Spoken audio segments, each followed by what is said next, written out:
اور قبیلہ بنی کلب کی بکریوں کے بالوں کی تعداد سے بھی زیادہ گناہگاروں کی بخشش فرماتا ہے۔ دوسری حدیث میں ہے، اس رات میں اس سال پیدا ہونے والے ہر بچے کا نام لکھ دیا جاتا ہے، اس رات میں اس سال مرنے والے ہر آدمی کا نام لکھ دیا جاتا ہے، اس رات میں تمہارے اعمال اٹھائے جاتے ہیں اور تمہارا رزق اتارا جاتا ہے۔ اسی طرح ایک روایت میں ہے کہ اس رات میں تمام مخلوق کی مغفرت کر دی جاتی ہے سوائے 7 اشخاص کے، وہ یہ ہیں: مشرک، والدین کا نافرمان، کینہ، بغض رکھنے والا، شرابی، قاتل، شلوار ٹخنوں سے نیچے لٹکانے والا اور چغل خور۔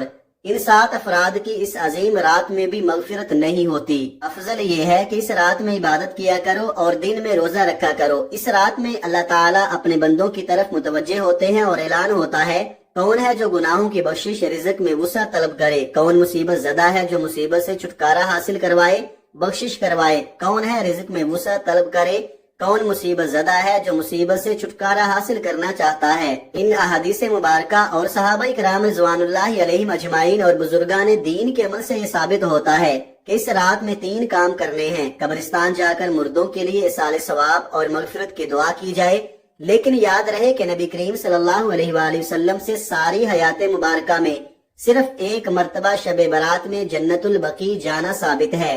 اس لیے اگر کوئی شخص زندگی میں ایک مرتبہ بھی اتباع و سنت کی نیت سے چلا جائے تو اجر و ثواب کا باعث ہے، لیکن پھول پتیاں، چادر چڑھاوے اور چراغاں کا اہتمام کرنا اور ہر سال جانے کو لازم سمجھنا، اس کو شب برات کے ارکان میں داخل کرنا، یہ ٹھیک نہیں ہے۔ جو چیزیں نبی کریم صلی اللہ علیہ وآلہ وسلم سے جس درجے میں ثابت ہیں اس کو اسی درجے میں رکھنا چاہیے، اسی کا نام اتباع اور دین ہے۔ اس رات میں نوافل تلاوت، ذکر و اذکار کا اہتمام کرنا ہے۔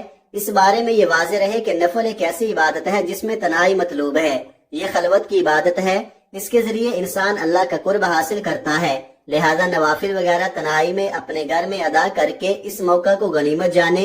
نوافل کی جماعت اور مخصوص طریقہ اپنانا درست نہیں ہے۔ یہ فضیلت والی راتیں شور و شغب اور میلے اجتماع منعقد کرنے کی راتیں نہیں ہیں، بلکہ گوشے تنہائی میں بیٹھ کر اللہ سے تعلق استوار کرنے کے قیمتی لمحات ہیں، ان کو ضائع ہونے سے بچائیے۔ ان 3 دنوں میں روزہ رکھنا بھی مستحب ہے۔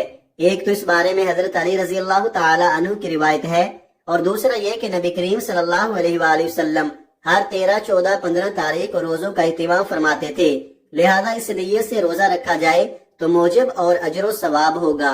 باقی اس رات میں پٹاخے بجانا، آتش بازی کرنا اور حلوے کی رسم کا اہتمام کرنا، یہ سب خرافات اور اسراف میں شامل ہیں۔ شیطان ان فضولیات میں انسان کو مشغول کر کے اللہ کی مغفرت اور عبادت سے محروم کر دینا چاہتا ہے، اور یہی شیطان کا اصل مقصد ہے، اور سلف صالحین نے اس رات کی فضیلت سے فائدہ اٹھایا ہے۔ اللہ پاک کا قرب حاصل کرنے کے لیے فرض نمازوں کے ساتھ ساتھ نوافل پڑھیے۔ جو شخص فجر کی نماز ادا کر کے اللہ پاک کا ذکر کرتا رہے یہاں تک کہ آفتاب بلند ہو جائے، پھر 2 رکعتیں پڑھے تو اس کو پورے حج اور عمرے کا ثواب ملے گا۔ حدیث مبارکہ کا مفہوم ہے، حضرت ابو ہریرہ رضی اللہ تعالی عنہ سے مروی ہے، حضور پاک صلی اللہ علیہ وآلہ وسلم فرماتے ہیں، اللہ پاک نے فرمایا، جو میرے کسی ولی سے دشمنی کرے اس سے میں نے لڑائی کا اعلان کر دیا، اور میرا بندہ جن چیزوں کے ذریعے میرا قرب چاہتا ہے ان میں مجھے سب سے زیادہ فرائض محبوب ہیں، اور نوافل کے ذریعے ثواب حاصل کرتا رہتا ہے یہاں تک کہ میں اسے اپنا محبوب بنا لیتا ہوں۔ اگر وہ مجھ سے سوال کرے تو اسے ضرور دوں گا، اور پناہ مانگے تو اسے ضرور پناہ دوں گا۔ حدیث مبارکہ کا مفہوم ہے، آقا صلی اللہ علیہ وآلہ وسلم نے فرمایا، جو شخص وضو کرے اور اچھا وضو کرے اور ظاہر اور باطن کے ساتھ متوجہ ہو کر 2 رکعت پڑھے، اس کے لیے جنت واجب ہو جاتی ہے۔ گناہ اور فضولیات سے بچنے کے لیے فرض نماز کی پابندی کے ساتھ ساتھ نوافل کی کثرت کیجیے۔ ایک تو آپ کا وقت اللہ پاک کی عبادت میں گزرے گا اور گناہوں سے بچے رہیں گے، دوسرا اللہ پاک کا قرب حاصل ہوگا اور اسی کے سبب بیڑا پار ہوگا۔ ناظرین، آئیے اب آپ کو بتاتے ہیں کہ شب برات کو میاں بیوی کا ایک ساتھ سونا کیوں ضروری سمجھا جاتا ہے۔ کیا یہ کوئی شرعی حکم ہے یا محض ایک روایت؟ اور اگر اس رات کو میاں بیوی ایک ساتھ نہ سوئیں تو کیا کوئی نقصان ہو سکتا ہے؟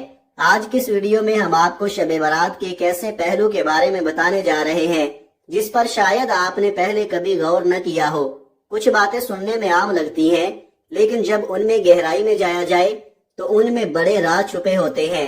یہ ویڈیو آخر تک دیکھیں، کیونکہ ہم نہ صرف اس سوال کا جواب دیں گے بلکہ شب برات کی اصل روح اور اس رات کے اصل اعمال کے بارے میں بھی بتائیں گے۔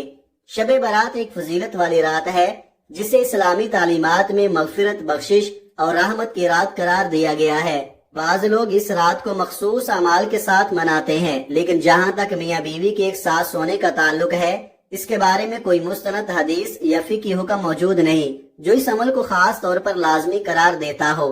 تاہم اس موضوع کو مختلف زاویوں سے دیکھا جا سکتا ہے، جن میں شرعی، روحانی اور ازدواجی تعلقات شامل ہیں۔ نمبر 1، ازدواجی تعلقات اور عبادت۔ اسلام میں ازدواجی تعلق کو عبادت کے درجے میں رکھا گیا ہے۔ ایک دوسرے کے ساتھ حسن سلوک اور محبت کا برتاؤ کرنا بھی عبادت ہے۔ اگر کوئی شب برات کو عبادت کے ساتھ ساتھ اپنے شریک حیات کے حقوق ادا کرنے میں گزارے تو وہ دوہرا اجر کا مستحق ہو سکتا ہے۔ نمبر 2، شیطانی وسوسوں سے بچاؤ۔ میاں بیوی کا رشتہ مضبوط ہو تو شیطان درمیان میں دخل نہیں دے سکتا۔ ایک ساتھ سونا میاں بیوی کے درمیان محبت کو ابھارتا ہے اور دلوں میں الفت پیدا کرتا ہے۔ اگر کوئی اس رات محض عبادت میں مشغول ہو کر شریک حیات کو نظر انداز کر دے تو اس سے ازدواجی زندگی میں دوریاں پیدا ہو سکتی ہیں۔ نمبر 3، مغفرت اور درگزر۔ شب برات مغفرت کی رات ہے، اس لیے اگر میاں بیوی کے درمیان کوئی رنجش ہو تو یہ بہترین موقع ہے کہ وہ ایک دوسرے کو معاف کر دیں۔ حدیث نبوی صلی اللہ علیہ وآلہ وسلم کے مطابق اللہ تعالیٰ ان لوگوں کی مغفرت نہیں فرماتا جو آپس میں قطع تعلق رکھتے ہیں، لہذا میاں بیوی کو چاہیے کہ وہ صلح اور محبت کے ساتھ شب بارات گزارے۔ نمبر 4، ازدواجی تعلق اور نسل انسانی کی بقا۔ ازدواجی تعلق انسان کی فطری ضرورت ہے اور اس کا درست طریقہ نکاح کے ذریعے تعلق قائم کرنا ہے۔ شب بارات کو اگر میاں بیوی ایک ساتھ گزارتے ہیں تو یہ بھی نیک نیتی کے ساتھ ایک باعث برکت عمل ہو سکتا ہے۔ اب یہاں یہ سوال پیدا ہوتا ہے کہ کیا شب برات میں میاں بیوی کا ہم بستری کرنا ضروری ہے؟ یہ خیال بعض معاشروں میں پایا جاتا ہے کہ شب برات میں ہم بستری کرنا لازمی یا باعث ثواب ہے، لیکن اسلام میں اس کا کوئی واضح ثبوت نہیں ملتا۔ عبادت، استغفار اور نفل نمازوں کی زیادہ فضیلت بیان کی گئی ہے۔ البتہ اگر میاں بیوی اس رات کو ایک ساتھ گزار کر محبت، الفت اور تعلق کو مضبوط کرنا چاہے تو یہ جائز ہے، مگر اسے شرعی یا لازمی عمل سمجھنا درست نہیں۔ شب برات میں عبادت، توبہ، استغفار اور حقوق العباد کی ادائیگی پر زور دیا گیا ہے۔ میاں بیوی کا ایک ساتھ سونا اور ایک دوسرے کے ساتھ محبت، الفت کا برتاؤ کرنا ایک مستحسن عمل ہو سکتا ہے، لیکن اسے شرعی فریضہ یا ضروری قرار دینا درست نہیں۔ اصل مقصد اللہ کی رضا حاصل کرنا اور اپنے اعمال کو بہتر بنانا ہے۔ ناظرین، اگر آپ کو یہ ویڈیو پسند آئی ہے اور اللہ تعالیٰ کی رضا کے طلبگار ہیں تو کمنٹ باکس میں اللہ تعالیٰ کے 99 ناموں میں سے ایک نام ضرور ٹائپ کریں۔ یہ آپ کے لیے بھی باعث برکت ہوگا اور دوسروں کو بھی اللہ کے بابرکت نام یاد کرنے کا موقع ملے گا۔ اللہ تعالیٰ ہم سب کا حامی و ناصر ہو، آمین۔ اپنا بہت سارا خیال رکھیے گا، ہمیشہ ہنستے رہیں، مسکراتے رہیں۔ ملتے ہیں کسی اگلی ویڈیو میں، تب تک کے لیے اللہ حافظ۔ السلام علیکم ورحمۃ اللہ وبرکاتہ۔